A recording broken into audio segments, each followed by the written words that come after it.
Alrighty. Go ahead and gather note-taking materials. You will need them today. Lengthy notes. And you will need a second device to follow along. I just remembered I got to clear out stuff in my phone. You think 128 gigabytes is enough? It's not. I feel like I'm close. Working on the selfie light thing. Okay. One more thing.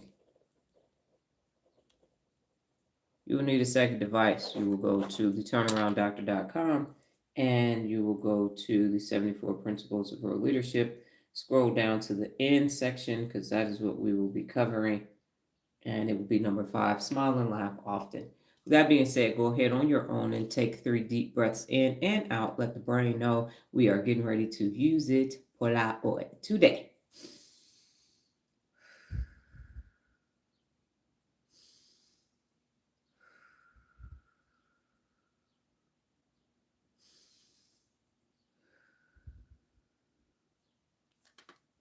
Good morning. I am Dr. Donna Louise Thomas-Rodgers, daughter of Leslie Darnell Thomas, granddaughter of Arthur Jethro Evelyn II, and great-granddaughter of Levi Thomas. Welcome to your morning mental workout. Today we will be discussing smile and laugh often. As I mentioned, gather note-taking materials should you decide to stay or you're watching on the replay, and then use a second device to go to the turnarounddoctor.com. Go to the 74 Principles of Real Leadership page, scroll down to the natural section, and we are on number 5, smile and laugh often. How do we get here? Neurogenesis, nice little neural pathways being created, ting, ting, ting, ting, ting, ting, ting.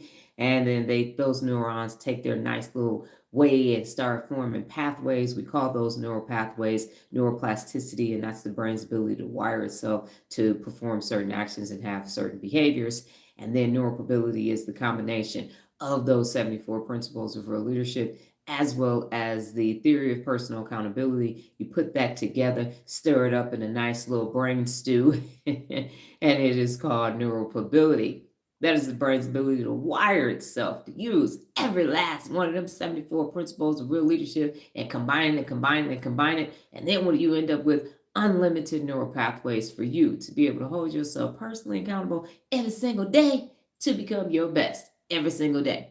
And that magic happens right here, baby, in the frontal lobe. And we are going to be using the executive function in the frontal lobe, and it is commonly referred to as the CEO of the brain. So without further ado, let's make it do what it do, baby, this morning. All right. Final thing is, I had an overview of all of the 74 principles of real leadership. You can check out that playlist on the YouTube channel, which you are watching right now. Scroll down to the bottom, work your way up. I did an overview, and now we are coming around third. Smile and laugh often. In addition to that overview, I'm going over every principle of real leadership to the point where I'm defining every single word so that you can understand it in its totality. With that being said, let's go ahead and get this smile and laugh often party started. The definition of smile is showing happiness and friendliness and amusement or approval, typically with the corners of your mouth turned up with the front teeth exposed. Like that.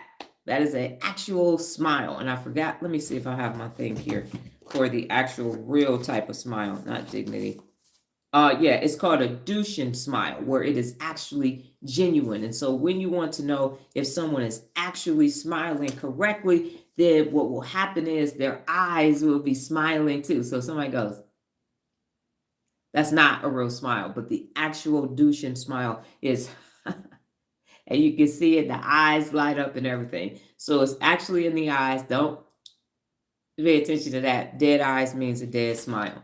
So smiling is showing happiness and friendliness, amusement or approval, typically with the corners of the mouth turned up and the front teeth exposed, or the front gums. Baby smile, old people smile, people without teeth smile. So it is really exposing this part of the mouth.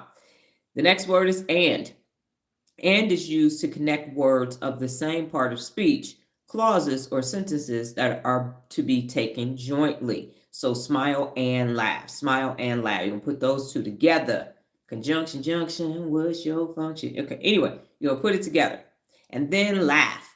to make spontaneous sounds and movements of the face and the body that are expressions of lively amusement, happiness, or joy. To make spontaneous sounds and movements of the face and the body that are expressions of lively amusement, happiness, or joy.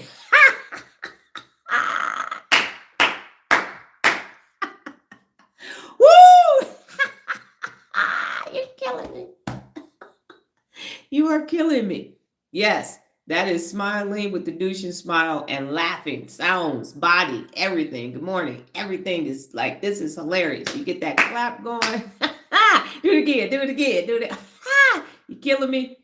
You want to do that often. And what is the definition of often? It means frequently, many times. Laughing and smiling often throughout your day, frequently and many times. So let's put this whole nice little world leader principle together. Smile and laugh often. What does that mean you'll be doing?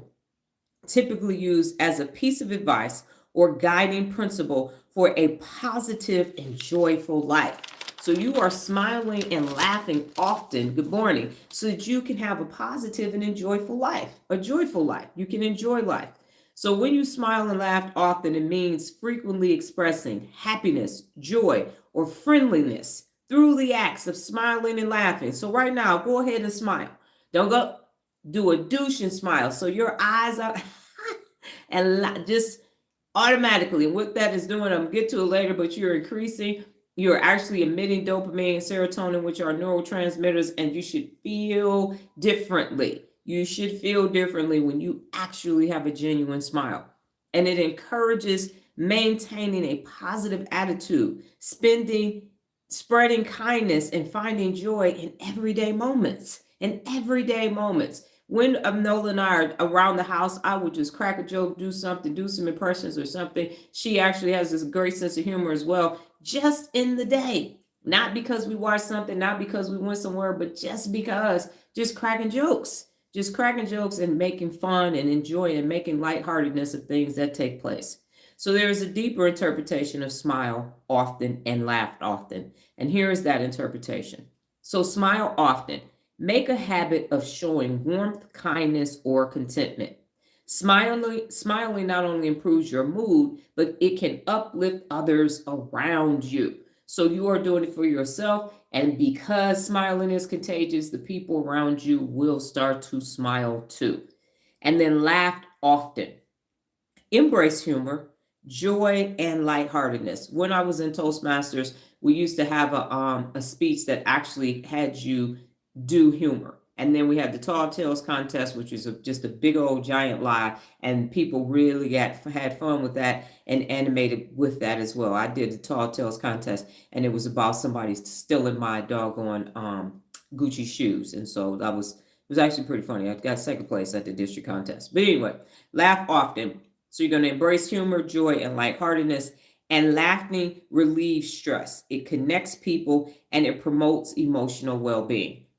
Now, let me give you this disclaimer. Do not laugh at the expense of other people, because that is what unaccountable people do. So in high school or at work, the one person being bullied and everybody is laughing at that shit is unaccountable, and that's not what the fuck I'm talking about. You let that shit happen, you weak, you unaccountable, and get off my live and don't follow me or make contact with me. I'm not saying laughing at other people's expenses. I'm saying laughing for the sake of expressing joy and lightheartedness, okay? So that's basically the definition of smile and laugh often. What questions do you have? Comments, takeaways, or any of that before we get into why don't people smile and laugh often? Or ... just to let me know you're there. Thinking cool, clear as a bell, clear as mud. What's going on with you this Saturday morning?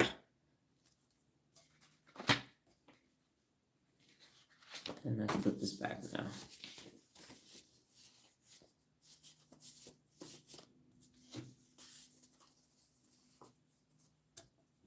And then something fell. Did not fall on all the way on the other side. No, it's right here. Got it.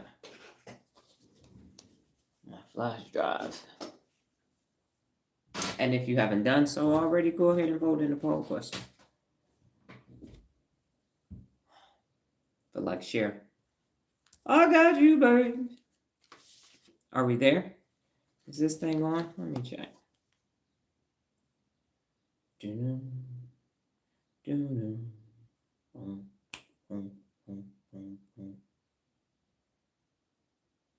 Kevin Hook, clear as a bell. Nola, yes.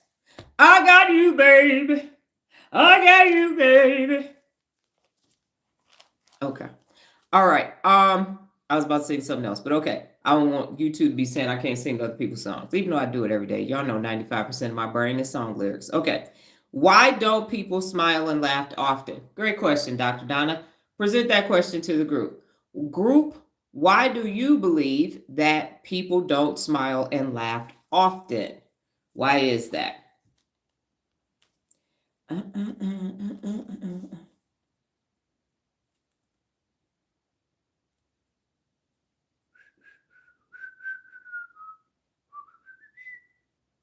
I'll save this to the playlist now while I remember. So mute me.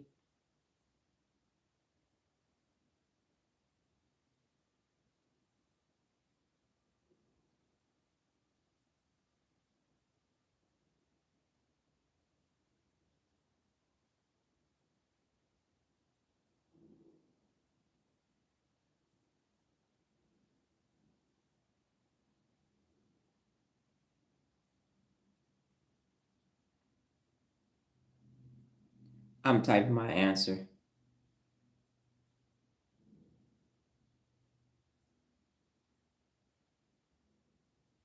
Give me 1 second because I want to finish. I'm typing this without my glasses.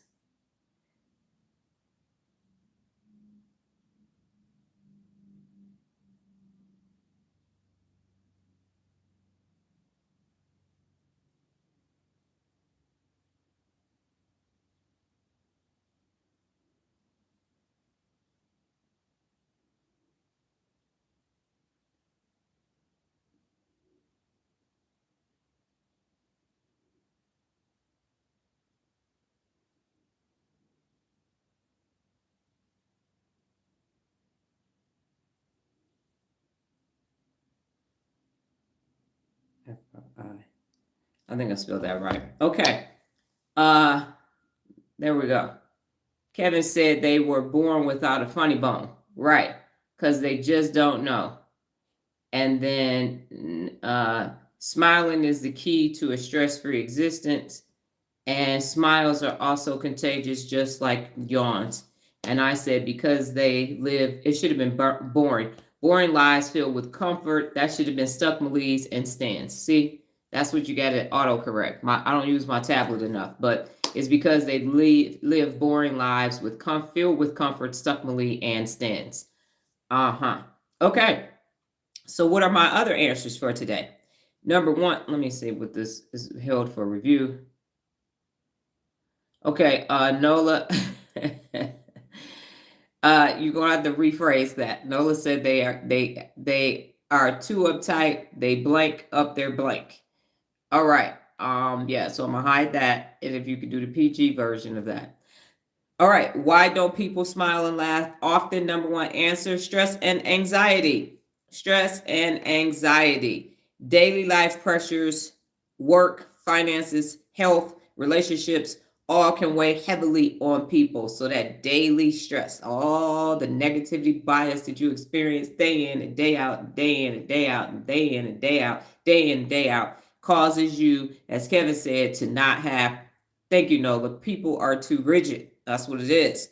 So the stress and anxiety stops you from smiling and laughing. And negativity bias. We are hardwired for negativity bias. And so that is really one of the problems. Some people, though, are self-conscious of their smiles. And we will get to that as well. They are self-conscious of their smiles. They can still laugh, though. And the reason why they're self-conscious of their smile is because fucking unaccountable people made them feel bad about their teeth. So babies can smile without teeth. Old people can smile without teeth. But the people in the middle can't smile because they like, oh, your fucking smile is terrible. Your smile, look at you. My big giant chiclet teeth. I got a tooth missing now from me not eating properly, and I'm keeping the tooth gone for two very reasons. Number one, I have low white blood cell count, and I don't want to put anything foreign in my mouth, and now it's in my body, and I die trying to replace a tooth. And then number two, the only unaccountable thing that I did consistently over my life is I did not take care of my teeth. So I had a bunch of cavities, a bunch of fillings, to the point where this tooth had to be removed. And so I leave it there as a sign to say, see, I was unaccountable too. I didn't take care of my tooth. And so it's gone. My wisdom teeth are gone, but that tooth is gone as well. So I might get like it's not a prosthetic, dentures or whatever, one tooth to replace it. I haven't decided yet. I leave it there on purpose. So people like, Dr. Dana, you think you perfect and you over here with all your, no. I didn't take care of my teeth. And at one point that tooth had to get extracted, and now it is gone as well. I still smile all the time, and I'm not going to stop smiling because there is a tooth missing. People have great teeth, and then they are 200 pounds overweight. So they keep talking about their fucking teeth and their heart, lungs, and everything else. So missing this tooth is not stopping me from doing anything. I speak, I do, I chew, everything. Even one of my dental hygienists said you just need 5 teeth in your mouth to be able to still properly digest food and everything else. So yes, I'm not, and Helen Mirren, either Dame Judy James Judy Dent, or it's Judy Dent. So she's missing the same tooth, and she's smiling. It's either one before it or after it. I'm like, shit, I'm in good company. I wish I would. I'm a certain percent Welsh anyway, so I got royalty in my blood. I got royalty in my blood. I'm not doing it. Not at all. If you don't want to fuck with me because that tooth is gone, you can kick rocks. I'm not about to let people used to make fun of how big my teeth is. Then people are like, oh my God, your teeth, you got such an amazing smile and all of that. I'm like, we got to get past that. We got to get past making people feel bad for things they can or cannot control. There are women who gave birth and literally those 2 side teeth fell out. So now you're making them feel bad. They then gave life to somebody else. And you're like, ooh, but see, you got to fix your teeth. You got to fix your teeth. No, you got to fix your mindset. Let people miss teeth. If they're happy and joyful, so what?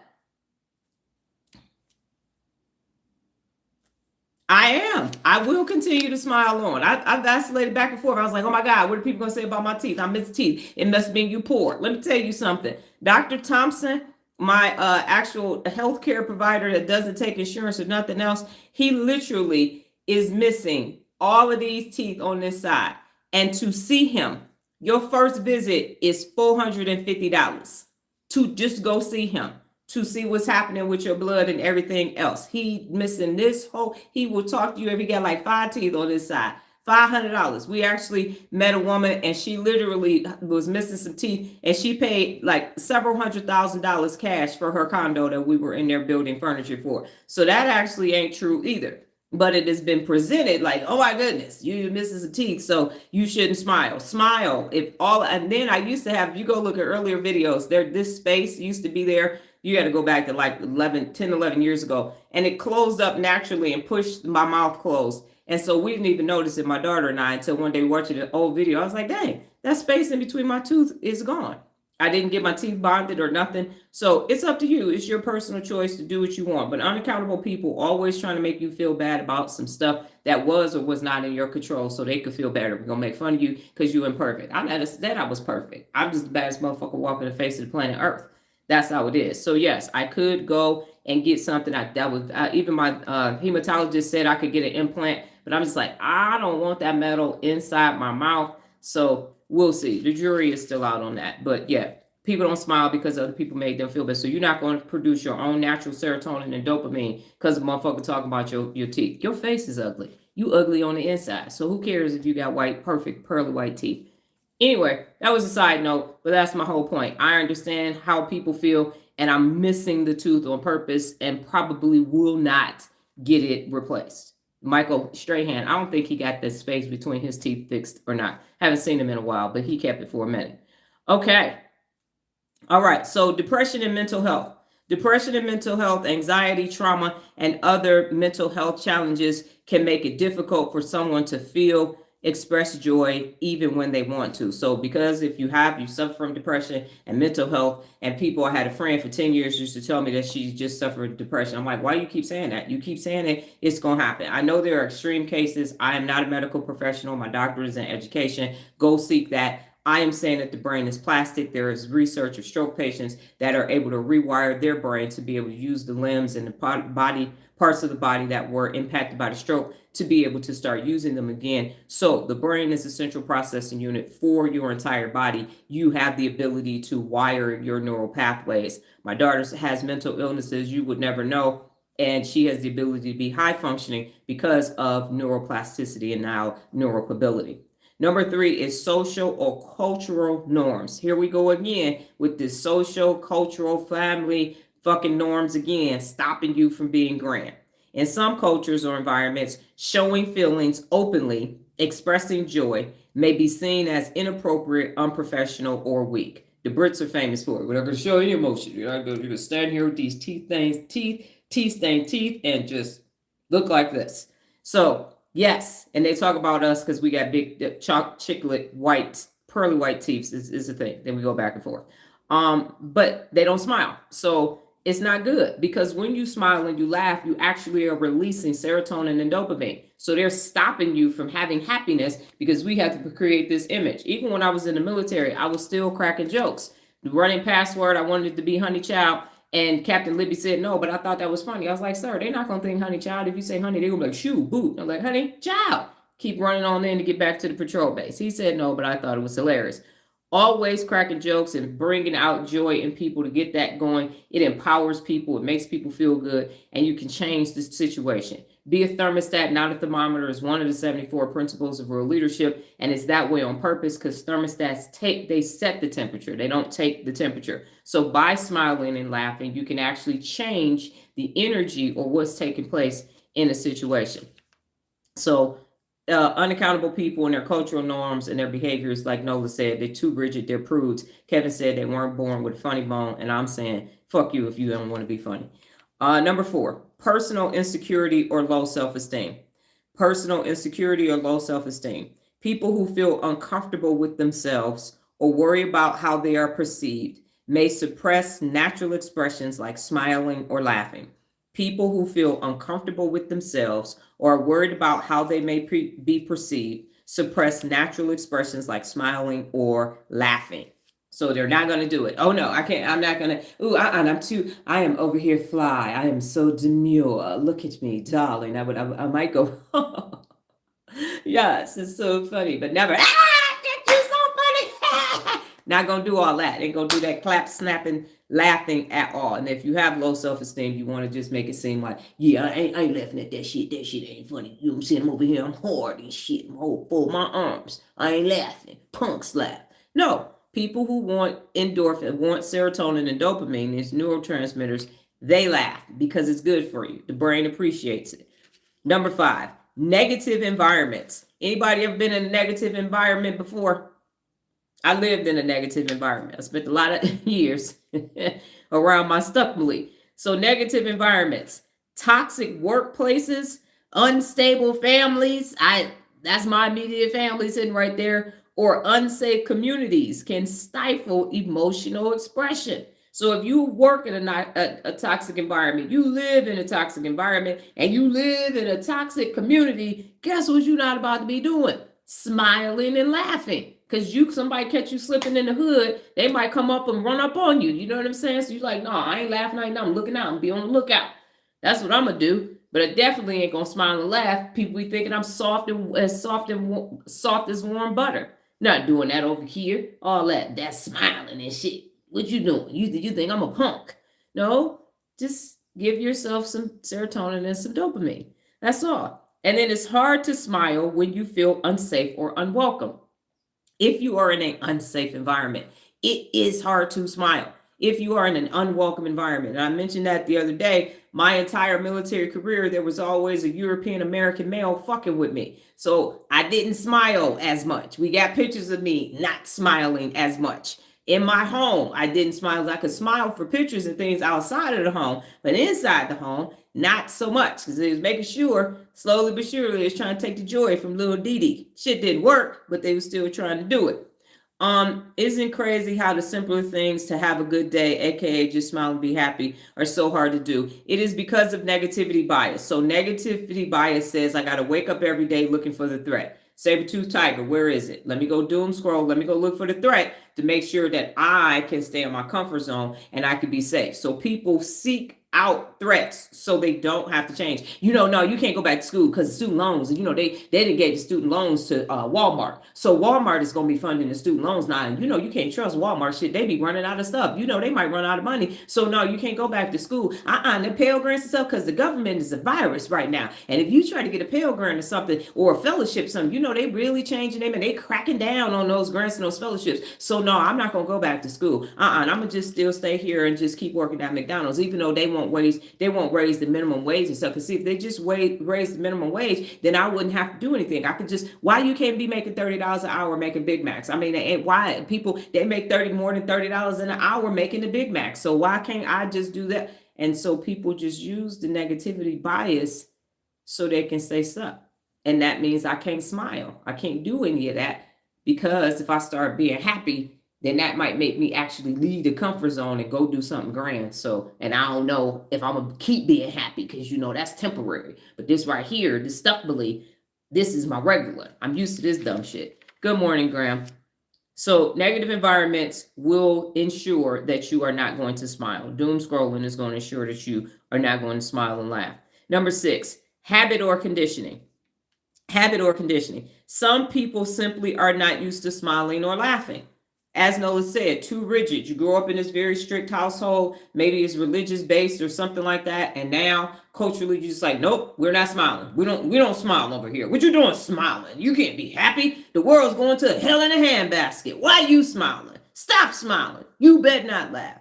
And then they may have grown up in emotionally restrained households that learn to hide their feelings. And that's why the feelings PDF is so important, because if you were not, you didn't get to express joy and all of the happy feelings, and all you could do was sit there, shut up, and be humble, then you're not even accustomed to doing it. It's not even something that you don't have a neural pathway to actually smile and laugh, especially if you were disciplined for smiling and laughing. The last thing you're going to do is start smiling and laughing. Again, strong negativity bias, the isms, and all of those other things, the other biases too, will make it so you can't smile or laugh. Number 7 is fatigue or burnout. Fatigue or burnout. When people are physically or emotionally exhausted, their energy or joy is drained. When people are physically or emotionally exhausted, their energy or joy is drained. And smiling and laughter often take a back seat. So if you are drained, if you are tired, if you are just like, I just want to go to sleep, the last thing on your to-do list is, let me smile before I go to bed. Let me laugh before I go to bed. Most of the time, you tying one on. You popping a perk or some other dumb shit because you just want to do this. But if you actually laughed and smiled, you wouldn't have to tie one on. You wouldn't have to pop a perk. I don't take any drugs or alcohol. Never have. Had a moment after one of my NDEs where I would drink a Cosmopolitan at an after work event or at a happy hour or something. Give myself a sobriety test before I leave to get behind the wheel. So it's a very responsible drinker. Never had more than 2 drinks at any given event at any given time. Did that for 2 years. And was like, I'm good. I'm live. I'm well. I'm going to move on. And so I haven't had a drink since then and don't feel the need to do so. And it's no disrespect to people to do. Kevin makes his own wine and brews some other stuff, bourbon and everything. So if you can do it responsibly, go ahead. But don't do it to be self-medicating to try to feel better. If you like the way it tastes and you want it with a meal, makes perfect sense. I was a member of Toastmaster Club, Bon Appetit. Everybody there drank responsibly with their meals, had a designated driver, and we went on about our business. But if you come from a line of drunks like I do, steer clear from that. So do not allow that to stop you from smiling. It's like, nah, well, and they call it liquid courage and everything else. I'm going to feel better once I have 1 or 2 drinks. Then that's when my personality comes out. Actually, that's not factually based. Your personality resides here in your frontal lobe, and you have complete access to it when you are not inebriated or under the influence of drugs or alcohol. You actually have the most access when you are sober because it's here. It's not here in the temporal lobe, which your hijacked amygdala. All right, number 8 and the final one is grief or loss. During times of mourning or heartache, people may naturally withdraw emotionally, finding it difficult to smile or laugh until healing begins. During times of mourning or heartbreak, People may naturally withdraw emotionally, finding it difficult to smile or laugh until healing begins. When I was going through my divorce, I was not as happy and jovial as I am. So I found myself trying to smile, and some days it worked and some days it didn't. I would dress better and I would go do things, be with my daughter and everything else. But mourning takes the time that it takes. And with each day, it gets better, it gets simpler for you to then get to a new existence because of the loss of a relationship, a person, a job, or something of that nature. So allow yourself the time to grieve the loss, but in that, still know that every time you give yourself some serotonin or some dopamine, it supports you in that process and it expedites the process as well. Not to the point where you're gonna wake up tomorrow and shit gonna be over, but it does allow you the space to feel, because you can mourn and still feel happiness and laughter at the same time. Because it's just this one thing over here, it's not everything. And then a final thought: smiling and laughing are natural expressions of joy, but they require space mentally and emotionally. So you actually have to have space up here in order for you to smile and laugh. And often what's missing isn't the ability to smile or laugh, but the conditions that allow people to feel safe, loved, and at ease. Often what is missing isn't the ability to smile or laugh, but the conditions that allow people to feel safe, loved, and at ease. Even in basic training, and this is a story that's coming to my mind. When I went to basic training, I was thin. I'm still thin, but you needed to weigh, at my height and age, I needed to weigh 105 pounds. I got to basic training. I was my fighting weight. I weighed 108, and so I almost didn't make weight. So Drill Sergeant Boatwright, Drill Sergeant Silver used to take all of the cake and everything off of other people's plates that needed to lose weight. Thomas, get your skinny ass over here. Eat this. So I gained 30 pounds in 6 weeks. When I got back from basic training, it's like, whoa, did you eat, Donna? But in the beginning, while I was gaining the weight, we just had to get weighed every week. And we have our gray PTs on, our socks all the way up to our knees. I would come from the back and I'd be walking like I was Big Swole over there. Everybody be cracking up. They like, yo, light in the ass. Just get on the scale. I'm like, I'm coming, Drill Sergeant. Walking like I was doing something major. I would, little bitty. I mean, think about it. I'm 123 now. So take off damn near 20 pounds, but same height, with theory, the same height. And now I'm walking up like I'm Big Swole, taking my time, getting on, just to throw some laughter in the situation, because basic training was hard. And I just found out that it's 10 weeks now instead of 6 weeks. So, whew. And the PT test has 2 more events to it. And yeah, so that's interesting. Side note. So anyway, in any environment, you can find humor, you can find the laughter, the lightheartedness in the situation, because that day that you're experiencing will never come back again. So it makes sense for you to find a way to find the joy in every situation. And laughing allows you to get to and through, and smiling, as opposed to droning on like, yeah, this shit gonna be a long ass day. It's not. It will be if you say that it will be. So what questions do you have about why don't people laugh and smile often? So there are 8 reasons. And so you can type, I'm good, clear as a bell, clear as mud. I didn't realize that. That's cool. That's awesome. And I don't recommend that you eat all those cakes again, because again, going back to having to do dental care.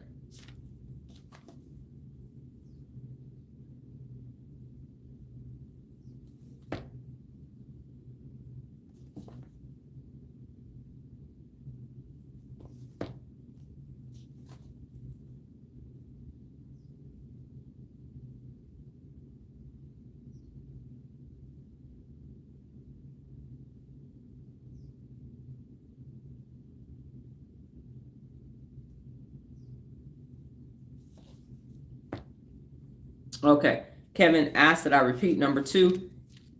Wait, go back here. Okay. Depression and mental health.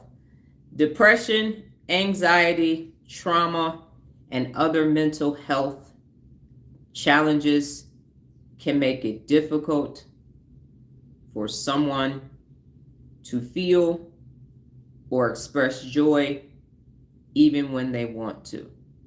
Depression and mental health. Depression, anxiety, trauma, and other mental health challenges can make it difficult for someone to feel or express joy even when they want to.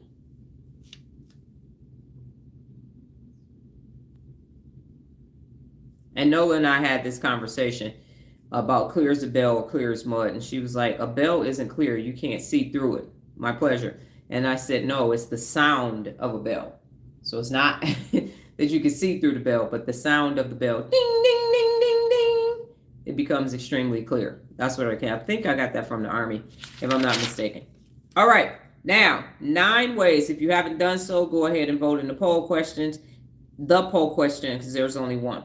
9 ways to bring more smiling and laughter into your daily life, even when things feel heavy. So even when you are at your heaviest point, like I said, my divorce, my recovering from my stomach surgery, now I have this scar on my stomach, my 6-pack is ruined. Yeah. So how do you still have joy? I still have joy. It was down through the years. You know the Lord has come and dried my tears. Cause I still, oh yeah, I still. Okay. Anyway, have joy. We used to sing that when I was in the Army in the choir. Yes, you could be in the Army and be in the choir, in the church choir. Number 1, start with gratitude. Start with gratitude. So how do you have joy? You start with gratitude. So small amounts of thankfulness can shift your mind. Writing down 3 things that you are grateful for in the morning can help you. And gratitude naturally softens stress and invites joy. So start with gratitude. Thank you.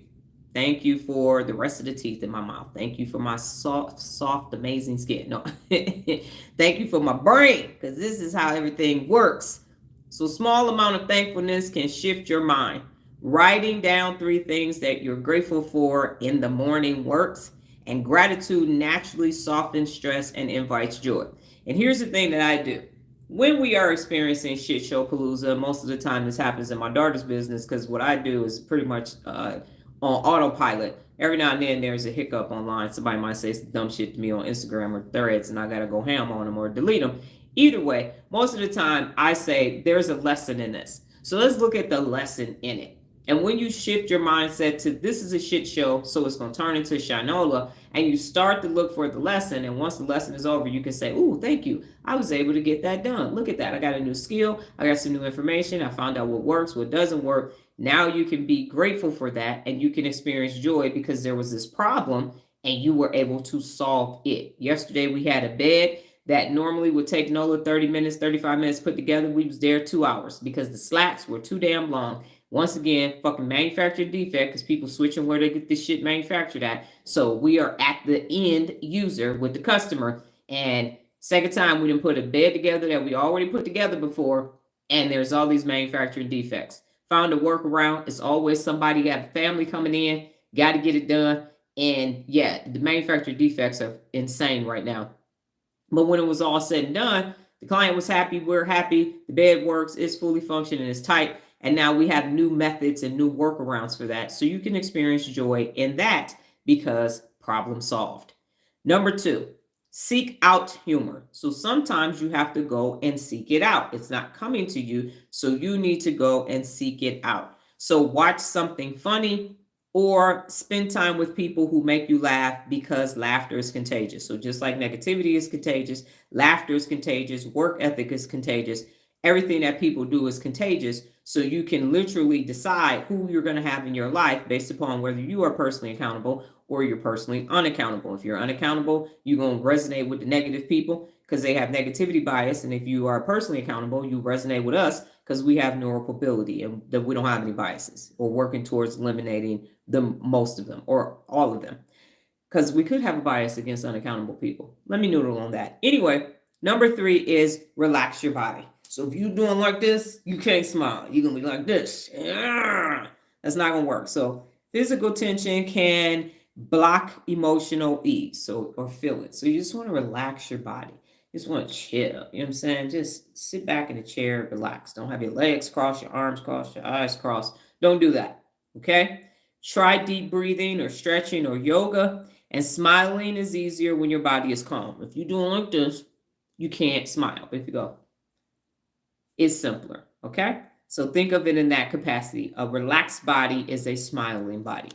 Number 4, smile at others, even strangers.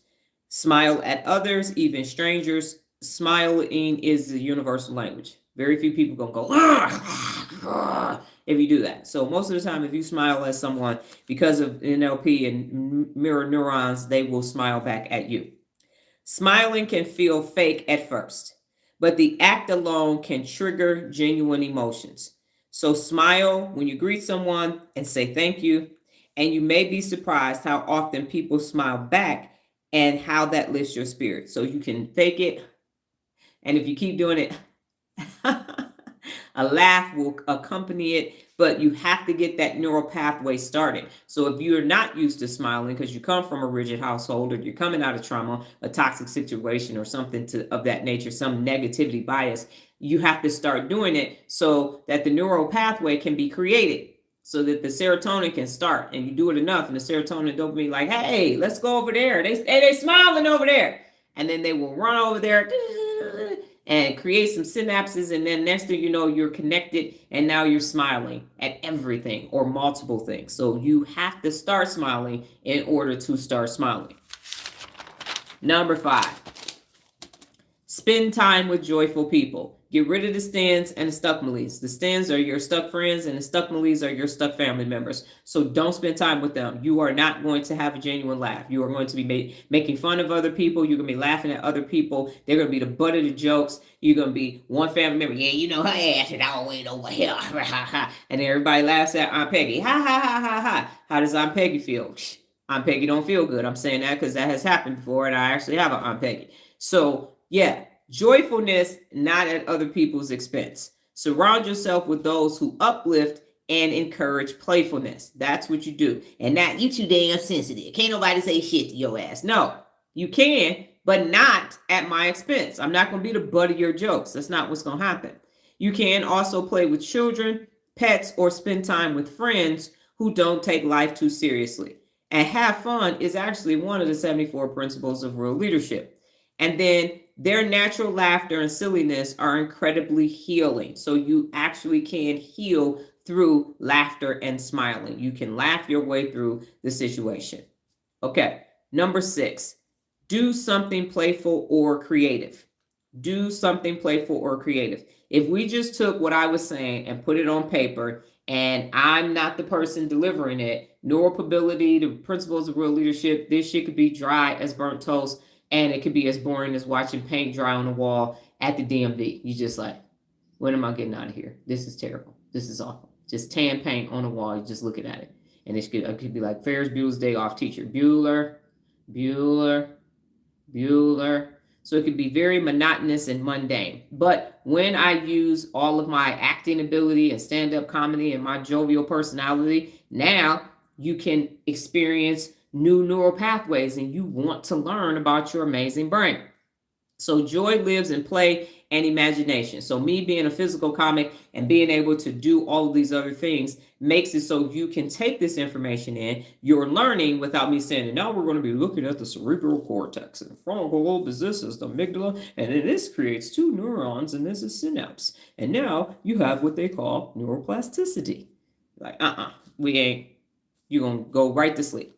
So you can dance around to music, paint, cook something new, or play a game. I really had to get that T-shirt. My brain is 95% song lyrics. I was offended at first, and then it finally came to me because even though it was like, nah, that shirt is right. Now I'll be just singing, doing everything in the shower, singing, just any and everything. A song will pop in my head. I will make up a song, but I am going to dance and sing and be happy in whatever I'm doing. I was at that point yesterday, standing on my fatigue mat, just singing and dancing away. Give yourself permission to be silly or curious, even just for a few minutes. It's okay for you to be happy and be silly. I'm 52 years old, perimenopause and everything else, but I'm going to find a reason to find joy and smile and be happy and laugh on the daily basis. Number 7, limit negative input. Limit it. Okay, we don't have a TV no more. Got rid of it, I think 3 years ago, 4 years ago, somewhere around there. Because too much news, toxic conversations, and online negativity can weigh you down. Do not wake up and turn on the news to see where the threat is coming from.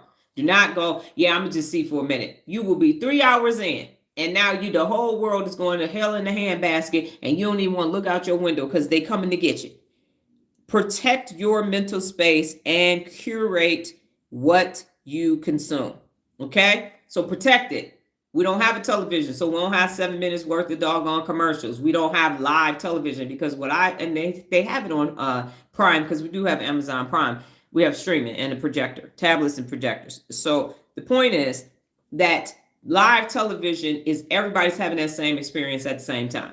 But if you ain't watching it live, you having a different experience at a different time. If I watch a movie, it could take me 3 days now to watch a movie. I will pause it. I can feel when the negative energy is going to come. Nope, not going. I will come back.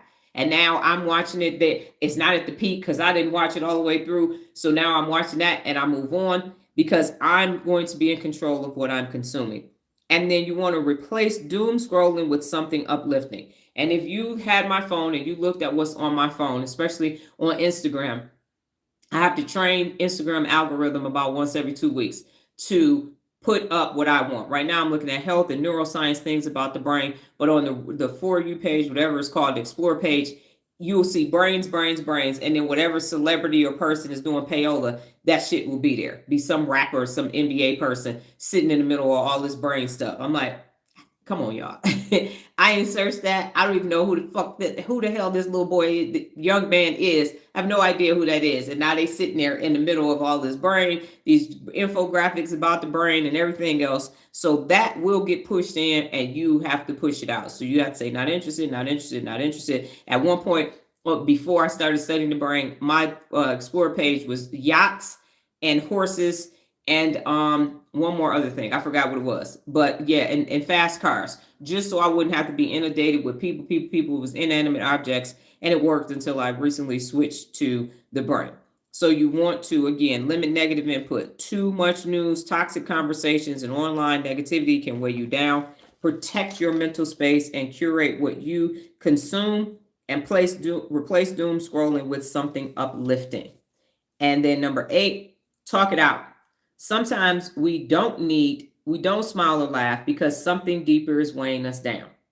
Talk to a trusted friend, mentor, or therapist, and then letting go of heavy emotions creates room for lightness. And I mentioned that yesterday to Kevin, that now that I'm not in contact with my stuck Malik and I'm now addressing all of my things that took place in the military, I feel lighter. It feels like it's just all these extra weights being lifted off of me every single day. So talk it out. Sometimes we don't smile or laugh because something deeper is weighing us down. Talk to a trusted friend, mentor, or therapist, and then letting go of heavy emotions creates room for lightness. And then number 9, and I really like this, thank you, Chat GPT, practice joy hygiene. Practice joy hygiene. Just like brushing your teeth builds habits that cultivate joy, smile at yourself in the mirror. Laugh intentionally, even if it feels forced at first. So one thing that you can do for people who suffer from some type of smile anxiety because people have made fun of you is you could just look in the mirror and laugh and be okay and comfortable. In this instance, actually be comfortable or accustomed to smiling because it is your smile, and you're just like wrinkles on your face and scars on your body. Your teeth tell a story, and the more you tell the story about your teeth, especially if they're your original teeth, but they might have spaces in it because you inherited it from somebody else, that's just genetics. You can say, my great grandfather smiled like this. I have my great grandfather's teeth. Or, you know what I'm saying? I had 2 children and these 2 teeth over here are missing. We actually had somebody who was a meth addict. And so I smoked meth for 15 years. That's why my teeth are messed up. And just be personally accountable and proud of everything that you have. 1973, all original parts. So having joy in who you are, this is where your personality resides, because all of that teeth shaming is conformity bias. It is making you feel bad because of your teeth. So now you got to go get teeth, because the other thing is that you don't want to do. And I actually had a European American man say, you can either look old or you can look weird. So you can look old or you can look weird. You're not young anymore. I'm not young anymore. My wife's not young anymore. So we just look older than we used to.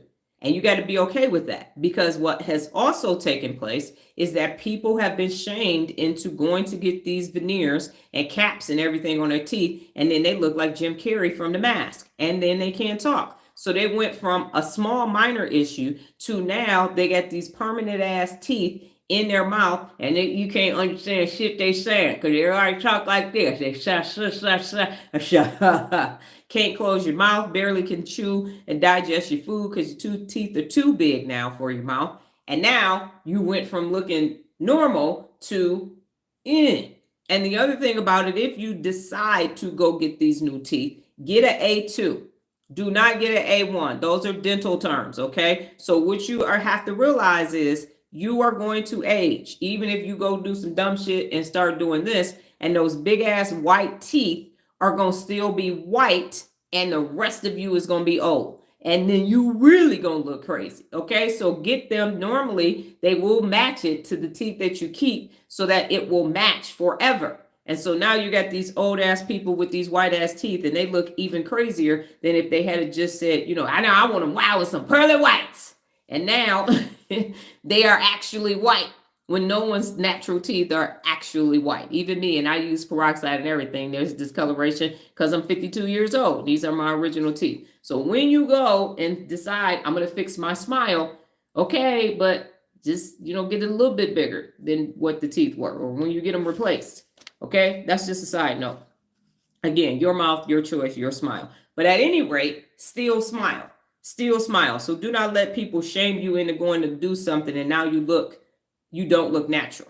So there are dentists out there that do a great job, and they just replace what needs to be replaced, and you don't have to or you get the top done, you don't get the bottom done. Now you keep smiling like this. So just something to consider.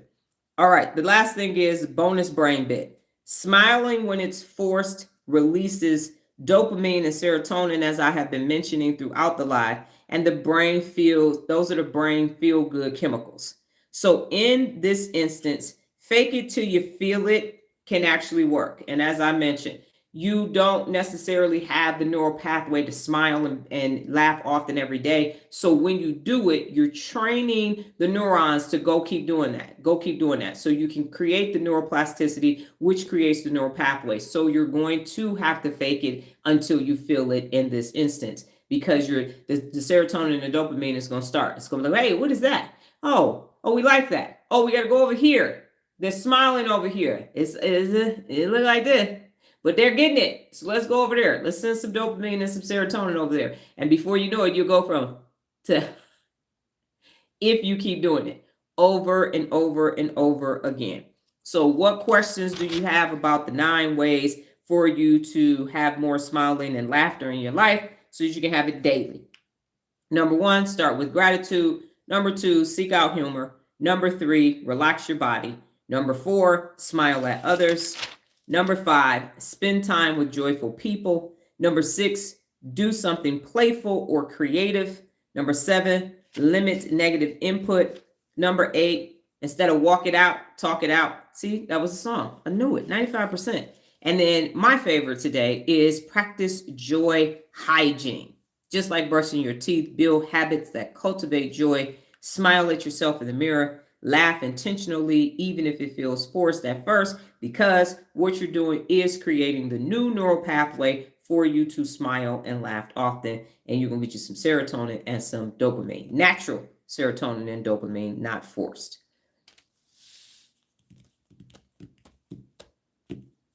So any comments? Graham, I need to relax more, and I'm going to practice my joy hygiene. I like that. Joy hygiene. Joy hygiene is like sunshine and smiling. Come on. Pump it up. Pump it up. Joy and smiling. Okay. Great and detailed today. Roger that. So the final 2 questions for today, as always, as we close out every live. What did you learn today? And what did you learn about yourself? Graham, if you'd like to add to what you just said, feel free to do so. If that's your final answer, that's cool as well. I need to relax more, and I'm going to practice joy hygiene. Final 2 questions. What did you learn today? And what did you learn about yourself? Me, myself, personally, I learned about joy hygiene. And what I learned about myself is I laugh a lot, I sing a lot. I got joy. Shut up in my bones. Okay.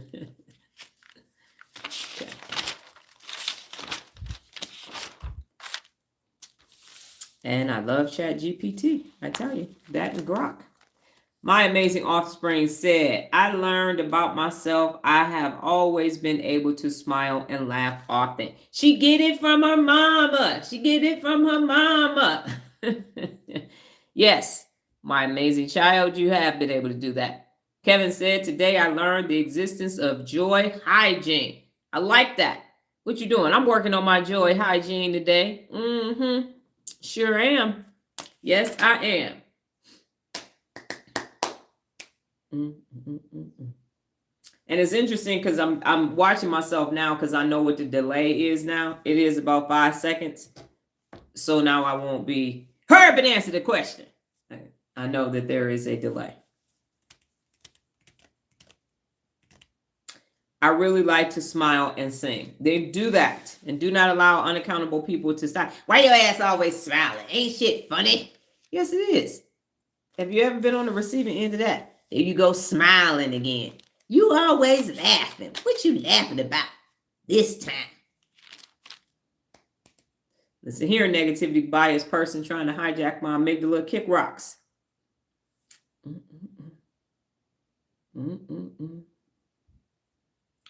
Do. It's the last day of the month. Made it through May. And now it's about to be hot like fire in Las Vegas. June, summer is coming. You know how they said winter is coming in Game of Thrones? If you watched it, summer is coming. We're going to be hot. Anytime it's 99 degrees when you go to sleep at night and you wake up and it's 97, it's hot. Took me a minute to get used to that.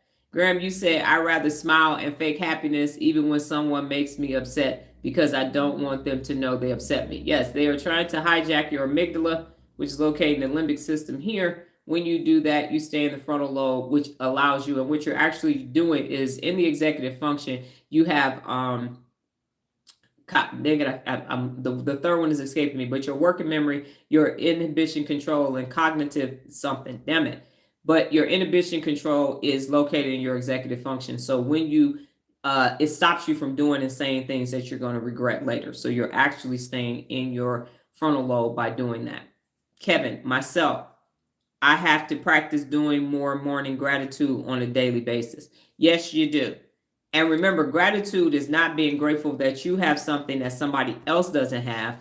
Gratitude is being grateful for you, what you have when someone has more than you. So if you bought you a new, and I use the Chrysler 300 because I'm from Michigan. So if you got the new Chrysler 300, I know they probably don't make it anymore. And then the Phantom, the Rolls Royce Phantom pulls up next to you, and the person is standing at the bus stop. You don't get to say, well, at least I ain't on the bus. No, you get to say, I'm grateful for my Chrysler 300, and I don't care that they have a Rolls Royce Phantom. So gratitude is about having what you have and not being envious. It's the opposite of envy. So when you put this list together, don't do, well, I know, see, we got food in the refrigerator, motherfuckers is hungry. So even though my wife can't cook, the shit was nasty, I'm going to be grateful for it. No, you have to say, I have a spouse that cooked and we have food. And you can't be jealous of the person who has a spouse that cooked and their food is actually good. That's not gratitude, okay? You have to say, I'm grateful for mine, not because of lack somewhere else, but because of actual abundance somewhere else. All right, and Graham said, yes, I learned to control my reactions because I can't control the situation. And it's actually responding versus reacting. So if you find yourself reacting, you are in your amygdala in a hijacked state. But if you are responding, you are actually in your frontal lobe accessing your inhibition control. All right. And then Nola, did you have your other?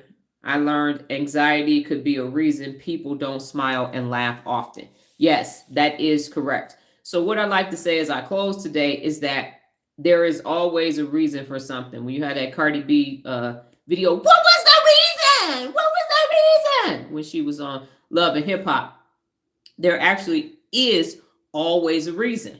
There's always a reason that something is taking place from a behavioral perspective because everybody has a brain. And if you just continuously think about what part of the brain the person was using to demonstrate that behavior or that response or reaction, it allows you to seek first to understand, then be understood, and you can have a better existence day to day. Doesn't mean that you won't still feel the feelings that you feel, anger, happy, sad, and all of that. But when you can understand it, you can be more strategic about what is actually taking place. But if you participate completely and fully and you just go, yeah, I know you're depressed. I'm depressed too. Shit, what we gonna do?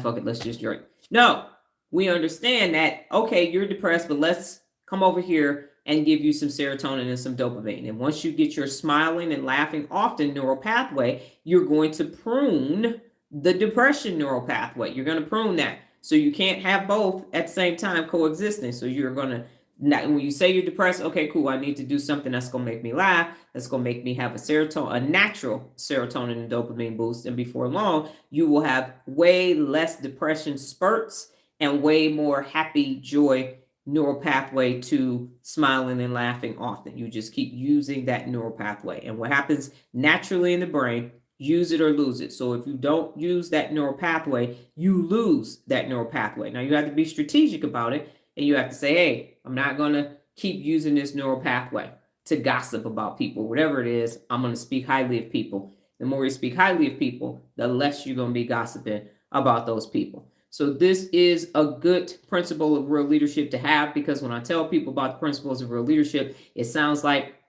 I'm at a church and I'm telling you all the sins and stuff you can't commit no more. So it's like, I don't want to do that because I still like to party. Okay, well, have fun.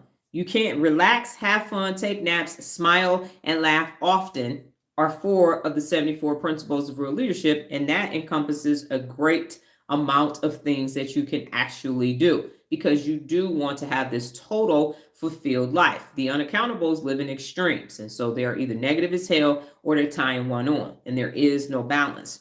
When you use the 74 principles of real leadership day in and day out to create your own personalized neuropability, you actually have a more fulfilled, a more well-rounded, and a more balanced existence day in and day out, and it's independent of external stimulus. So you are the person that's being responsible for it. It's happening internally, and some people will just experience it externally, but you're letting it happen on the inside first, and then you're giving it to the rest of the world. So that is the benefit of using neuropability and holding yourself personally accountable on a daily basis, because you get to walk around in the life, in the world of your choosing, as opposed to it being handed it to you by somebody else. Again, no doom scrolling. Don't let the negative things come in. Filter it out. And when you see it, say, why is that there? What is this trying to get me to do? Okay, I'm not doing that shit. And then go off and do grand and wonderful things. You will find that real leadership allows you to become the baddest mofo walking the face of the planet Earth too, because there could be plenty of us. Don't have to be one. It could be 6.8 billion, and it would just be some bad mofos, risk-taking, dent-making, and disrupting shit and making the world a better place. That being said, I will be back tomorrow, God willing, higher power, and the universe. Same time, same place, safe space, different brain t-shirt. You all go off and have a sensational Saturday. Take care. Adios.